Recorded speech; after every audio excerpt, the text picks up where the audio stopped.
and welcome back to the RHS Hampton Court Palace Flower Show, an event supported by Viking Cruises. Now, it has been really busy here this week. We've had people pouring in to enjoy the show. Yes, we have, because we've got some of the best plantsmen and plantswomen from up and down the country showing the finest plants. But, of course, at every flower show, there is an important element of competition, and everybody who shows here, whether it's a great big garden like this or just a small stand in a marquee, knows that they are going to be judged. But the biggest prize of all is Best Show Garden, and the winner this year was here. This is the Zoflora and Cordwell Children's Wild Garden. And earlier on, we were present when Sue Biggs, the Director General of the RHS, presented the award. So many congratulations! Wow! Oh, Thank you so much! Such a beautiful garden. Thank you. Quilting. That's brilliant. This is for the volunteers that have helped build this garden, and for the children that inspired us to spend 7 months of our lives making this happen. Yeah, it's absolutely amazing. Stunning. It's very impressive, I have to say. It's for children on the autistic spectrum, for them to engage in, for them to explore in. There's lots of interactivity, but there's also quiet spaces. You know, we tend to think of children's gardens, they've got to be bright colours and all this.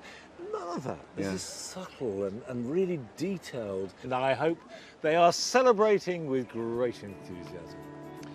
Coming up, Carol Klein is going to the Rose Marquee, looking at roses, both old and new, and also announcing the winner of the Rose of the Year. And we have a double hit of fragrance for you as Nick Bailey explores the science of scent, and Toby Buckland looks at one of the most popular plants ever, the lavender. And Adam Frost is going to continue his series of advice, taking key plants from the show gardens and showing how you can use them to their best advantage in your gardens at home. And remember, we'd love to hear from you via our Facebook page or using our hashtag on Twitter, and that is BBC Hampton Flowers. Now, for all of us who grow fruit and veg, we know that as July progresses, the harvests increase. Hopefully they'll go on increasing right through into autumn. But it's very timely to have a really interesting display. This is by Juliet Sargent, and she's got an RHS garden feature here. And earlier on, I went and talked to her about it.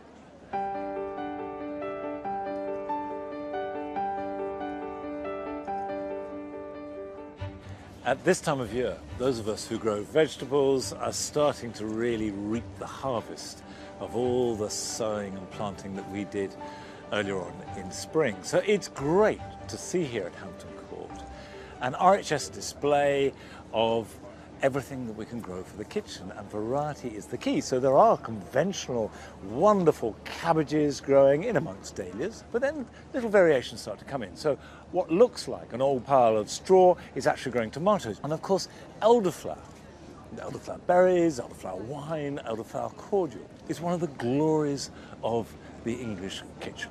And it's really good to see displays like this at Hampton Court to inspire people. So I thought I would talk to the designer, Juliet Sargent, of how she set about putting this display together.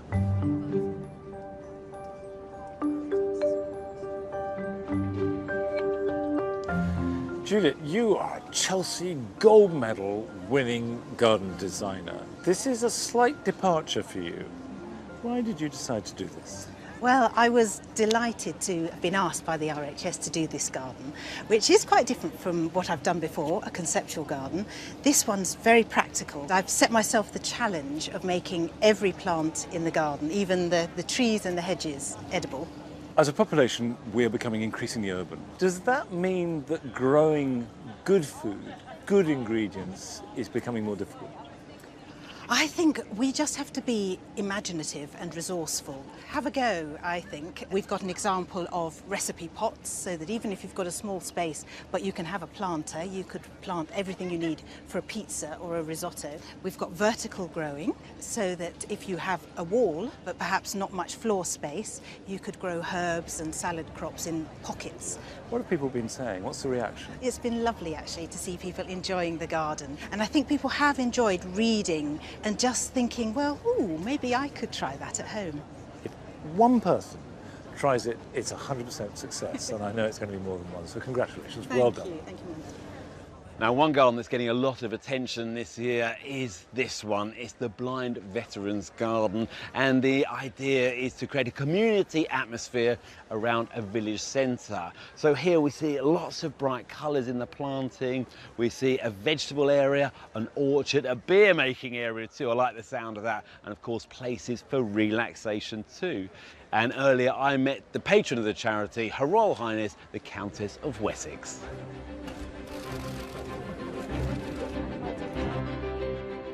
Well, thanks so much for taking some time out to talk to us. And now the charity has been established since 1915, I believe, and it supports anyone in the forces who has significant sight loss. That's correct.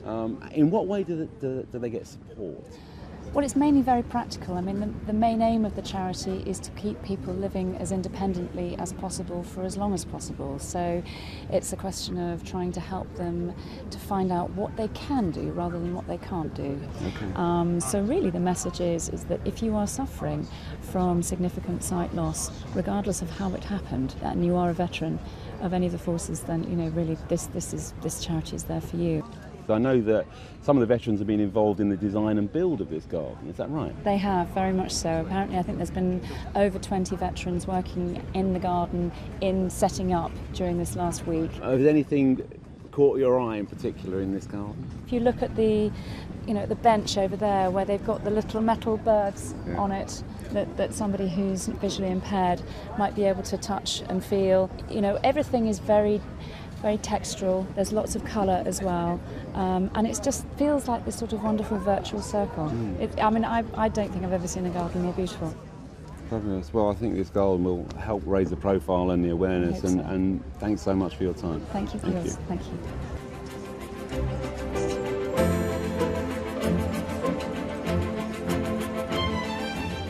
I'm here with the gardens designer Andrew Fisher-Tomlin and one of the veterans, John Evans. Now, John, how has your visual impairment affected the way you garden at home?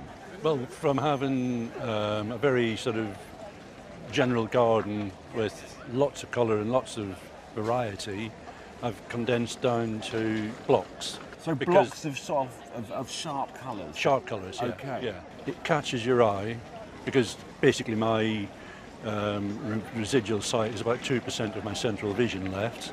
And scent is important to you, I guess, as well? Yes, scent is. It's the one thing that leads you into the different little areas of the garden. That's what I like about this one, is that there's scent spread all over the garden. Yeah, you're drawn nose first through it. Yeah, definitely are. Yeah, the scent is so important in any garden. Yeah. Andrew, it's a fabulous design. It's a huge triumph. But this willow work is exceptional, isn't it? Yeah, we discovered in the design process that blind veterans looked after the grapevine at Hampton Court Palace just after the First World War, and they also made willow baskets for the grapes and to sell the grapes in. So it was natural for me to give Tom Hare a ring, who's an old friend of mine, and design this. And he's been working on it with 4 guys for 6 months. Yeah, it's a huge structure, but it's so beautifully done.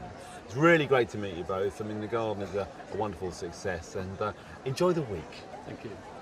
Now, one plant that regularly tops the nation's favourite list is the rose. And whether you're looking to add to an existing collection or start a fresh one, Carol's here with some suggestions, looking at some old classics and some new kids on the block.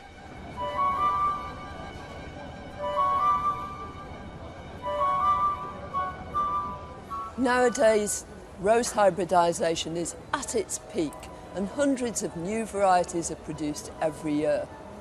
This is a glorious rose, fairly modern one. It's no more than 10 years old.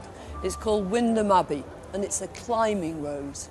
Now normally with a hybrid tea you'd be advised to leave your pruning until all danger of frost is past so that frost doesn't damage the new emerging buds. But in the case of climbing roses, you can really attempt it any time during the winter because frost is most unlikely to get right up there into the branches. I think it's a delightful rose. There are 2 distinct kinds of climbing roses, true climbers and ramblers. This is Bobby James. It's a rambling rose. It's quite old. It dates back to the 1930s. They have gorgeous bunches of flowers, but their only disadvantage is that those flowers only flower once. Once they've flowered, be bold. Take your secateurs and cut these flowered shoots right back. Apart from that, you don't need to do any other pruning, except every couple of years you can take out some of that old growth and replace it with the new stuff that's arisen from the base. Big new shoots which will bear many, many flowers. Every year for the last 15 years in the Rose Marquee at the Hampton Court Flower Show, the winner of Rose of the Year is announced. This year's wonderful, worthy winner is this, Rosa Lovestruck. It's a floribunda rose and it flowers right the way through from May until September. I think it's going to be enormously popular.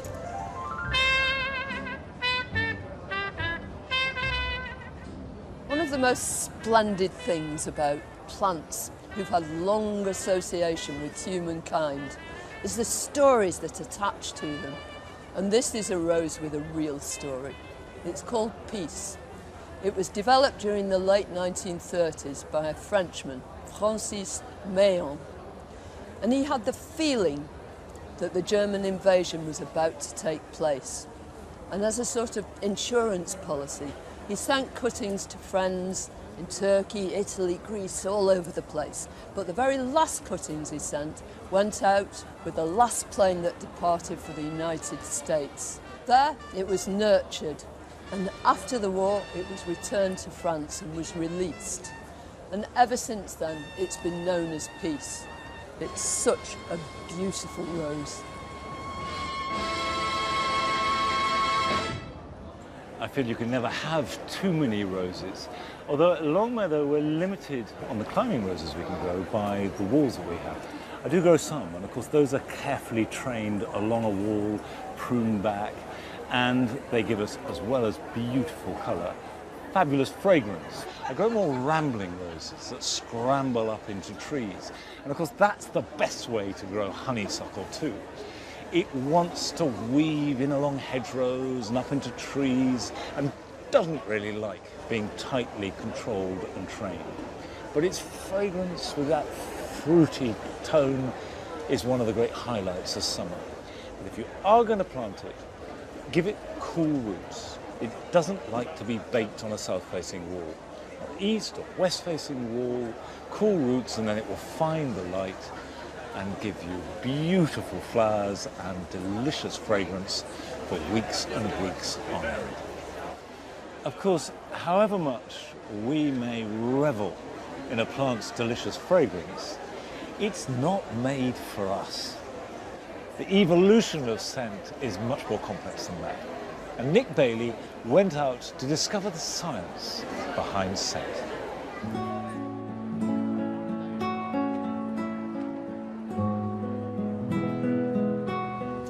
The human nose contains around 400 olfactory sensors, and each of us have a different set, meaning we perceive scent in different ways.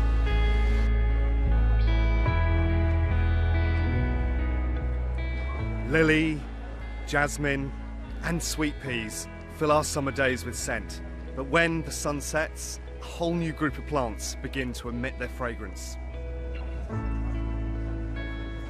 This little beauty is Nicotiana sylvestris, or tobacco plant.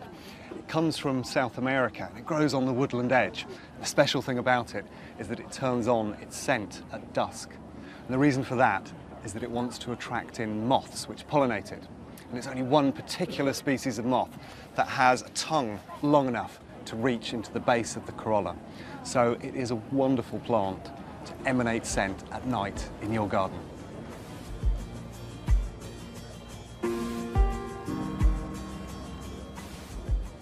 Plants don't just produce pleasant scents to draw in pollinators though. Some, such as this Orbea from southern Africa, produce a carrion smell, something like rotting meat, to draw in their pollinators such as flies and beetles. It smells absolutely repulsive, but it works to pull in those pollinators. And it's got another trick up its sleeve. The surface of the flower looks a little like rotting flesh, and that's a guaranteed way to keep the flies interested. But it's not just about flowers when it comes to fragrance. Leaves are also a major part of plant scent. The volatile oils that are produced by herbs, like this rosemary, act as an insect deterrent to stop the plant being attacked. But it's also thought they have a secondary function. And as those oils vaporize and hover around the leaves, they actually protect it from being burnt by the sun.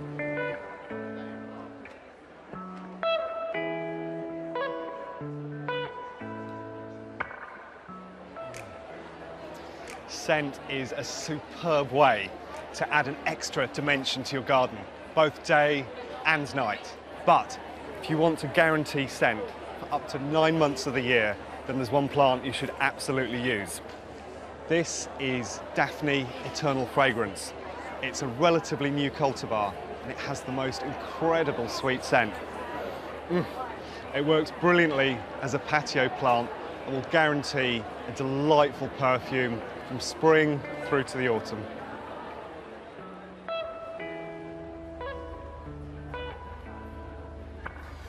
Lavender's such a summery plant. I mean, when most flowers are going over come July, lavender just gets better and better, not simply because it comes into bloom, but also the foliage produces more of its sort of camphor, sweet, aromatic oils. The hotter the spot you put them in, the more fragrant the foliage is. And that's the key to growing them. Plenty of sun and a free draining soil. If you've got a heavy clay that sits wet, we'll stick them in a pot.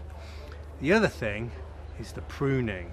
Now Alison on Facebook has been in touch with us about this, and really it's all about the number 8, because you prune the plants back in the 8th month, on the 8th day, by an 1/8, and that means an 1/8 below where the flower stalks finish, and that tidies up your lavender for autumn and winter. And then come late winter you prune them back to little tussocks. When you go to most garden centres and nurseries, you see what, I don't know, 5 or 6 varieties for sale. But this is Hampton Court, where there are a whole lot more than that.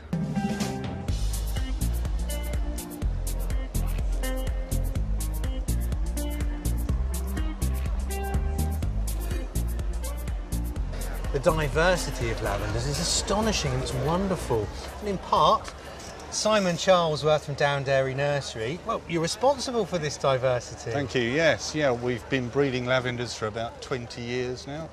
And we've got lavenders from Oman, Yemen, West India, really weird stuff, but also some of the brilliant purples, pinks and whites you can see in our stand. So on your stand, how many varieties have you got? There's about 40, which is probably 10% of our entire collection. So you've got 400 lavenders. Yeah. So as a breeder, what are you looking to achieve? What are you trying to get from crossing different lavenders together? Well, you're trying to produce plants that present themselves better, are more sturdy because many lavenders flop, a larger flower, better scent, good foliage, especially for the winter. Considering most of the year you have foliage to look at rather than the flowers, there's anything from pale green through rich dark greens to greys, and then these wonderful silver foliaged lavenders. So any favourites?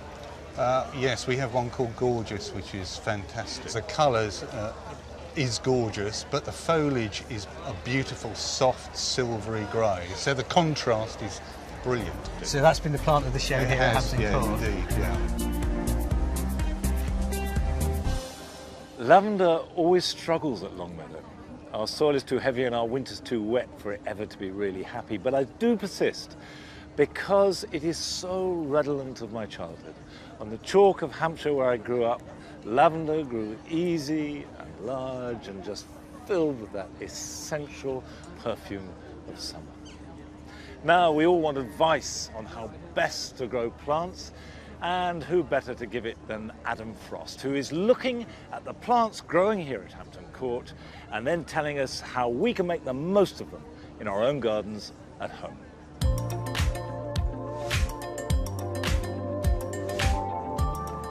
You know, for me, trees are an incredibly important part of any garden design. But we do need to be careful about what we choose. First of all, we need to think about the size of that tree. After that, its root requirements. But then you get onto the ornamental properties. What do you want from it? Do you want the bark? Do you want flower? Do you want autumn colour? Do you want fruit? You know, so there's lots to think about. This space, for instance, you know, is 3 birches worked through. Daylight to day, they provide dapple shade. After that, beautiful bark. They're multi-stemmed, so you get more bark for your money. When you're flicking through your books and you're trying to choose that tree, you might come across one you think that's too big for my space. But remember, there's an awful lot of trees that can be manipulated. Look at this hornbeam, wonderful English native, but it can be grown in so many different ways. This could be a hedge. Here it's grown as a multi-stem and you could clip the top of it. But also it could be grown pleached, you know, like a hedge on stilts. So there's different ways of manipulating the trees.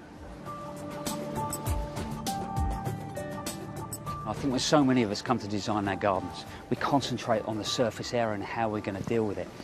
And we forget that there's so much space up there, and that is where trees really come into play. Here, the silver birch, it can break space and take you through into a different area. You know, if you've only got a small space and you're worried about adding trees to your garden, there's a whole range of large shrubs and small garden trees. Something like this, you know, the cornice mat. If you just left it, it would grow from the base up. But here, it's been manipulated. The canopy's been lifted. On a day like today, find a little bit of shade somewhere. It's a lovely place to sit. So trees can bring so much structure and interest to any space. And also, they're not bad for the planet.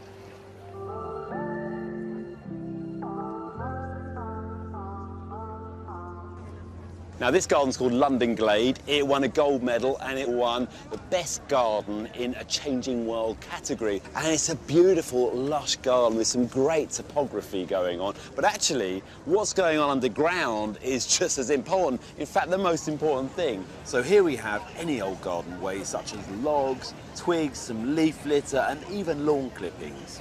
And over, say, about 3 months, that'll break down and create the nice hummocks and hills here. That's a hugel. This is a hugel garden, and it's a form of permaculture. And this garden is really in a city setting, isn't it? It's for an urban environment, and it's designed by Jonathan Davis. Jonathan, hey, Joe. Lovely to meet you. And you. This is really interesting, this permaculture thing, and it's really taking off. How does it work exactly? So this is based on an edible forest garden. So we're using permaculture techniques from around the world. We're trying to bring them into an urban setting and show people that it is achievable. And you can do this and make your own little oasis, a wild place, but also very productive. So you got, I mean, the trees, you got to pick the trees carefully, do you? That's right. In an urban environment, you need to make sure about not too deep roots, you know, making sure that your neighbours are happy, etc. Pollarding when needed. But overall, you can get nice screening going on, shade in hot weather like today. Yeah, and do these produce as well, these trees? Yep. They're all productive here. So we're working on gourmet produce coming from these. So we've got the crab apple for your crab apple jellies. You've got the quince cheese, Helesia, which has a beautiful edible flower on it. Yeah, but lovely. you know, every tier has something going on. So they're creating like this dappled shade beneath. That's it. And then you've got this understory of edible perennials. That's right, yeah. So I mean, for instance, the Galega at the front there and the Filipendula, they can both be eaten like wilted spinach. And then we've got some skirret and some Chinese artichokes where you can take the roots from them. So most of the things here have an edible availability throughout the whole year. Even the ferns are edible. This is Machusia, and you can eat them when they emerge in the spring. How easy is this really to maintain and create? I mean, does it need a lot of work? Well, we're exploring a self-sustainable system here. So the idea is to let it be, let it go, lose a little bit of control and see what happens. You know, take a little bit of the weeds out where necessary, but they're all perennial edibles here.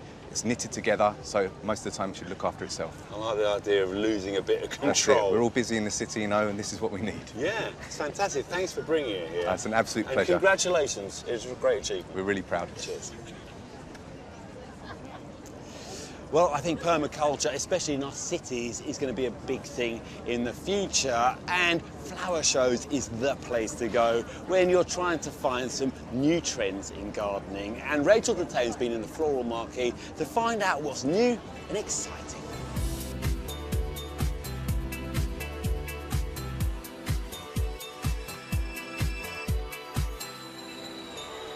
Well, before I even start looking at the new plants, I've already made an exciting discovery, which is that this display of orchids from Vachereau et Le Couffle has won the very coveted prize for the best exhibit in the floral marquee. And when you look at the diversity, the beauty, the perfection of these plants, you can see immediately why it won.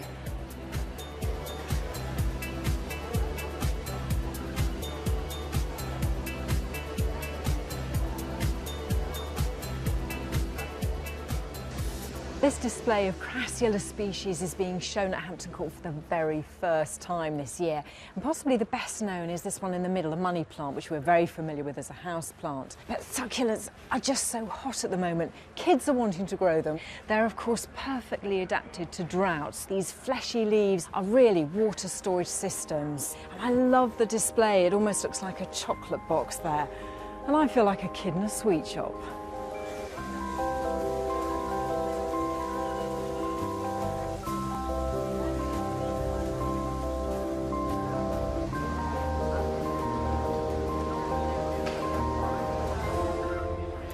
This dazzling agapanthus is being introduced at Hampton Court this year. It's a fabulous colour, really intense indigo. Very slender actually and elegant too. Those stems, however, they're strong. They can withstand being buffeted by the wind. And it's fully hardy. It will withstand temperatures down to -15. Well, it's called Flower of Love, and how could you not fall in love with that?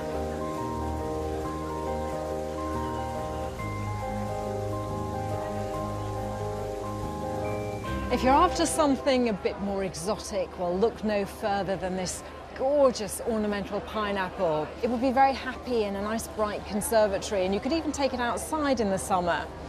Now, it takes a couple of years to reach the point at which it produces a fruit. After it's finished, the whole thing dies down, but you've already at that point got these little offsets at the base, which means you start the process all over again. And best of all is the fragrance that you get from the fruit itself.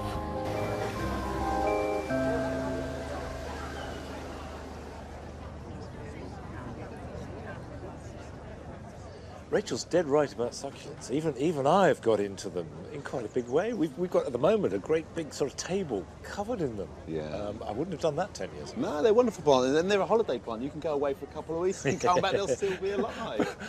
Plants that don't need gardening. Now there's the answer. But of course, these waves of fashion come and go, because before succulents, what was it? It was cacti.